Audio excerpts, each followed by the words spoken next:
ਤਰਨਤਾਰਨ ਦੇ ਪਿੰਡ ਕੈਰੋਵਾਲ 'ਚ ਗੁਆਂਢੀਆਂ ਨੂੰ ਗਾਲੀ ਗਲੋਚ ਤੋਂ ਰੋਕਣ ਤੇ ਹੋਈ ਲੜਾਈ 'ਚ ਚੱਲੀਆਂ ਗੋਲੀਆਂ ਨਾਲ ਇੱਕ ਵਿਅਕਤੀ ਜ਼ਖਮੀ ਹੋ ਗਿਆ। ਜ਼ਖਮੀ ਪਰਮਜੀਤ ਸਿੰਘ ਨੇ ਦੱਸਿਆ ਕਿ ਅਸੀਂ ਗਾਲਾਂ ਕੱਢਣ ਤੋਂ ਰੋਕਿਆ ਸੀ। ਇਹਨਾਂ ਨੇ ਸਾਡੇ ਘਰ ਵੜ ਕੇ ਜਿੰਦਰਾ ਮਾਰ ਕੇ ਸਾਡੇ ਪਰਿਵਾਰ ਨਾਲ ਮਾਰਕੁੱਟ ਕੀਤੀ ਤੇ ਜਦੋਂ ਮੈਨੂੰ ਹਸਪਤਾਲ ਲੈ ਕੇ ਜਾ ਰਹੇ ਸਨ, ਰਾਸਤੇ 'ਚ ਰੋਕ ਕੇ ਆਰੋਪੀਆਂ ਨੇ ਲੱਤਾਂ 'ਚ ਗੋਲੀਆਂ ਮਾਰੀਆਂ। ਇਸ ਸੰਬੰਧੀ ਪੀੜਤ ਦੀ ਮਾਂ ਨੇ ਇਨਸਾਫ ਦੀ ਗੁਹਾਰ ਲਗਾਈ ਹੈ। ਉਧਰ ਇਸ ਮਾਮਲੇ ਬਾਰੇ ਡੀਐਸਪੀ ਕਮਲਜੀਤ ਸਿੰਘ ਨੇ ਦੱਸਿਆ ਕਿ ਇਹਨਾਂ ਦੇ ਬਿਆਨਾਂ ਅਨੁਸਾਰ ਜਾਂਚ ਕਰਕੇ ਆਰੋਪੀਆਂ ਖਿਲਾਫ ਮਾਮਲਾ ਦਰਜ ਕੀਤਾ ਜਾਵੇਗਾ। ਮਾਮਲਾ ਜੀ ਇਹ ਸੁਖਦੇਵ ਸਿੰਘ ਜੀ ਗਾਲੀ ਗਲੋਚ ਕਰਦਾ ਸੀ, ਇੱਥੇ ਗਲੀ 'ਚ ਆ ਕੇ ਮੇਰੀ ਸਿਸਟਰ ਨੂੰ ਗਾਲਾਂ ਕੱਢਦਾ ਸੀ ਜੀ ਇਹ।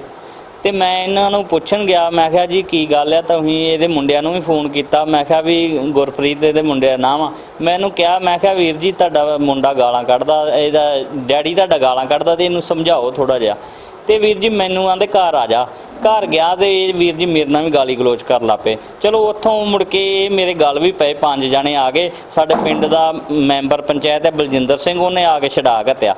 ਬਾਅਦ ਦੇ ਵਿੱਚ ਜੀ ਇਹਨਾਂ ਨੇ ਪਲੈਨਿੰਗ ਕੀਤੀ ਆ, ਪ੍ਰਤਾਪ ਸਿੰਘ ਹੋਣਾ ਨੇ, ਆ ਪਿੱਛੇ ਘਰ ਲੱਗਦਾ ਵਾ, ਇਹਨਾਂ ਨੇ ਤੇ ਸੁਖਦੇਵ ਸਿੰਘ ਹੋਣਾ ਨੇ ਸਾਰੀ ਪਲੈਨਿੰਗ ਕਰਕੇ ਤੇ ਇਹਨਾਂ ਨੇ ਬਾਹਰੋਂ ਬੂਹਾ ਮਾਰ ਘੱਤਿਆ ਜਿੰਦਰਾ ਸਾਡੇ ਬੂਹੇ ਨੂੰ, ਤੇ ਕੋਠੇ ਥਾਣੀ ਆ ਕੇ ਤੇ ਘਰ 'ਚ ਦਾਖਲ ਹੋ ਗਏ। ਤੇ ਇਹਨਾਂ ਨੇ ਪਹਿਲਾਂ ਆਉਂਦੇ ਮੇਰੇ ਇੱਥੇ ਕਿਰਪਾਨ ਦਾ ਵਾਰ ਕੀਤਾ ਜੀ, ਤੇ ਮੇਰੇ ਨੱਕ ਦੀ ਹੱਡੀ ਫ੍ਰੈਕਚਰ ਆ ਜੀ ਇਹਦੀ। ਉਹ ਰਿਪੋਰਟਾਂ ਦੇ ਵਿੱਚ ਵੀ ਤੁਸੀਂ ਵੇਖ ਸਕਦੇ, ਐਕਸਰਾ ਹੈਗਾ ਉਹ ਸਾਰਾ ਕੁਝ। ਇਹ ਜੀ ਸਾਰਾ ਕੁਝ ਪ੍ਰਤਾਪ ਸਿੰਘ ਤੇ ਸੁਖਦੇਵ ਸਿੰਘ ਨੇ ਕਰਾਇਆ ਜੀ, ਜੋ ਵੀ ਕਰਵਾਇਆ ਵਾ। ਤੇ ਬਾਅਦ ਦੇ ਵਿੱਚ ਨਾ ਪੁਲਿਸ ਨੇ ਸਾਨੂੰ ਤਾਲਾ ਤੋੜ ਕੇ ਤੇ ਕੱਢਿਆ ਬਾਹਰ। ਤੇ ਬਾਅਦ ਦੇ ਵਿੱਚ ਵੀਰ ਜੀ ਅਸੀਂ ਗਏ ਦਾਖਲ ਹੋਣ, ਮੈਂ ਤੇ ਮੇਰੀ ਮਦਰ ਤੇ ਇੱਕ ਮੇਰਾ ਰਿਸ਼ਤੇਦਾਰ ਸੀ ਜੀ। ਅਸੀਂ ਜਦੋਂ ਦਾਖਲ ਹੋਣ ਜਾਂਦੇ, ਬਾਕੀ ਸਾਡੇ ਪਿੱਛੇ ਆਉਂਦੇ ਸੀ ਸਾਡੇ ਬੰਦੇ, ਤੇ ਅਸੀਂ ਅੱਗੇ ਹਾਂ ਜੀ। ਇਹਨਾਂ ਪਿੱਛੇ ਜਾ ਕੇ ਇੱਕ ਬੁਲਟ ਮੋਟਰਸਾਈਕਲ ਸੀ ਜੀ, ਇੱਕ CD ਡੀਲੈਕਸ ਮੋਟਰਸਾਈਕਲ। ਇਹਨਾਂ ਨੇ 5-4 ਜਣਿਆਂ ਨੇ ਜਾ ਕੇ ਜੀ, ਇੱਕ ਪ੍ਰਤਾਪ ਸਿੰਘ ਸੀ, ਇੱਕ ਗੁਰਪ੍ਰੀਤ ਸਿੰਘ ਸੀ ਸੁਖਦੇਵ ਸਿੰਘ ਦਾ, ਤੇ 2-3 ਬੰਦੇ ਹੋਰ ਅਣਪਛਾਤੇ ਸੀ ਜੀ। ਇਹਨਾਂ ਨੇ ਜਾ ਕੇ ਜੀ ਮੈਨੂੰ 12 ਬੋਰ ਦੀ ਰਾਈਫਲ ਦੇ ਨਾਲ ਇਹਨਾਂ ਗੋਲੀਆਂ ਮਾਰੀਆਂ ਜੀ, ਮੈਨੂੰ ਸਿੱਧੀਆਂ ਮਾਰੀਆਂ। ਮੈਂ ਆਪਣੀ ਜਾਨ ਬਚਾਉਣ ਖਾਤਰ ਪਿਛਾਂਹ ਹੋ ਗਿਆ ਜੀ। ਇਹਨਾਂ ਨੇ ਮੈਨੂੰ ਜਾਨੋਂ ਮਾਰਨ ਦੀ ਨੀਅਤ ਨਾਲ ਗੋਲੀਆਂ ਮਾਰੀਆਂ ਜੀ। ਇਹ ਵੀਰ ਜੀ ਗੋਡਿਆਂ ਤੋਂ ਥੱਲੇ ਮੇਰੀਆਂ ਲੱਤਾਂ 'ਤੇ ਵੱਜੀਆਂ ਹੋਈਆਂ ਜੀ। ਬਾਅਦ ਦੇ ਵਿੱਚ ਮੇਰੇ ਮਦਰ ਬੇਹੋਸ਼ ਹੋ ਗਏ ਆ, ਤੇ ਬਾਅਦ ਦੇ ਵਿੱਚ ਮੈਨੂੰ ਜਿਹੜੇ ਦੂਜੇ ਸਾਥੀ ਸੀ, ਇਹ ਮੈਨੂੰ ਹਸਪਤਾਲ ਦਾਖਲ ਕਰਾਇਆ। ਤੇ ਜਦੋਂ ਮੈਂ ਡਿੱਗ ਪਿਆ ਨਾ ਜੀ ਧਰਤੀ 'ਤੇ, ਉਦੋਂ ਇਹਨਾਂ ਨੇ ਆਖਿਆ ਵੀ ਮਰ ਗਿਆ ਮਰ ਗਿਆ, ਆ ਜਾਓ। ਪਿੱਛੋਂ ਲਾਈਟਾਂ ਜਦੋਂ ਵੱਜੀਆਂ ਇਹ ਦੌੜ ਗਏ ਜੀ ਉੱਥੋਂ। ਕੀ ਚਾਹੁੰਦੇ ਤੁਸੀਂ, ਕੀ ਹੋਣਾ ਚਾਹੀਦਾ? ਅਸੀਂ ਵੀਰ ਜੀ ਇਹੋ ਚਾਹੁੰਦੇ ਆ ਵੀ ਪਹਿਲਾਂ ਤਾਂ ਸਾਡਾ ਪਰਚਾ ਨਹੀਂ ਦਰਜ ਹੁੰਦਾ ਸਿਆਸੀ ਦਬਾਅ ਕਰਕੇ, ਤੇ ਜੇ ਪਰਚਾ ਅਸੀਂ ਦਰਜ ਕਰਵਾਇਆ ਵਾ ਤੇ ਹੁਣ ਅਰੈਸਟ ਨਹੀਂ ਕਰ ਰਹੇ ਬੰਦੇ। ਅਸੀਂ ਇਨਸਾਫ ਚਾਹੁੰਦੇ ਆ ਵੀ ਸਾਨੂੰ ਇਨਸਾਫ ਮਿਲੇ ਤੇ ਸਾਡਾ ਜੋ ਵੀ ਬਣਦੀ ਕਾਰਵਾਈ ਆ ਇਹ ਕੀਤੀ ਜਾਵੇ। ਵੀਰ ਜੀ ਮੇਰੇ ਕੋਲ ਗੱਡੀਆਂ ਵਾ, ਮੈਂ ਟਰੱਕਾਂ ਦਾ ਵੀ ਆਪਣਾ ਕੰਮ ਕਰਦਾ ਗੱਡੀਆਂ ਦਾ। ਬਿਲਕੁਲ ਜੀ, 3 ਗੱਡੀਆਂ ਖਲੋਤੀਆਂ ਜੀ, ਬੰਦ ਪਿਆ ਕੰਮਕਾਰ ਜੀ। ਬੱਚੇ ਸਕੂਲੇ ਜਾਂਦੇ ਆ? ਬੱਚੇ ਜੀ 1 ਮਹੀਨੇ ਤੋਂ ਕੋਈ ਬੱਚਾ ਨਹੀਂ ਸਕੂਲ ਗਿਆ ਜੀ। MLA ਸਾਹਿਬ ਨੇ ਆਖਿਆ ਵੀ ਉਹਨਾਂ ਦੀ ਇਨਕੁਆਇਰੀ ਲੱਗੀ ਆ, ਤੇ ਉਹ ਇਨਕੁਆਇਰੀ ਦੇ ਵਿੱਚ ਜੋ ਕਲੀਅਰ ਹੋ ਜਾਊਗਾ ਤੇ ਬੰਦਾ ਛਡਵਾਓ ਜੀ, ਜਿਹੜਾ ਬੰਦਾ ਉੱਥੇ ਅਰੈਸਟ ਹੋਇਆ ਜੀ। ਉਹਨਾਂ ਨੇ ਇਹੋ ਆਖਿਆ। ਉਹਨਾਂ ਦੀ ਸਪੋਰਟ ਕਰਦੇ? ਬਿਲਕੁਲ ਜੀ, ਆਪਣੀ ਕੋਈ ਗੱਲ ਨਹੀਂ ਉਹਨਾਂ ਨੇ ਕੀਤੀ ਜੀ, ਉਹ ਸਾਰੀ ਉਹਨਾਂ ਦੀ ਗੱਲ ਕਰਨ ਦੇ। ਗੱਲਬਾਤ ਹੋਈ ਹੈ ਤੇ ਬਲਵਿੰਦਰ ਕੌਰ ਮੇਰਾ ਨਾਮ ਆ। ਹਾਂਜੀ। ਪਿੰਡ ਮੇਰਾ ਪਿੱਛੋਂ ਚੀਮੇ ਆ, ਕੈਰੋਵਾਲ 'ਚ ਮੈਂ ਰਹਿ ਰਹੀ ਹਾਂ। ਮੇਰੀ ਲੜਾਈ ਇਹਨਾਂ ਨਾਲ ਕੋਈ ਨਹੀਂ ਸੀ, ਗਾਲੀ ਗਲੋਚ ਇਹਨਾਂ ਨੇ ਕੀਤਾ ਸੀ। ਚਲੋ ਕੋਈ ਗੱਲ ਨਹੀਂ ਆ, ਮੈਂ ਫਿਰ ਵੀ ਇਹਨੂੰ ਬੱਚੇ ਨੂੰ ਡੱਕਦੀ ਰਹੀ ਹਾਂ।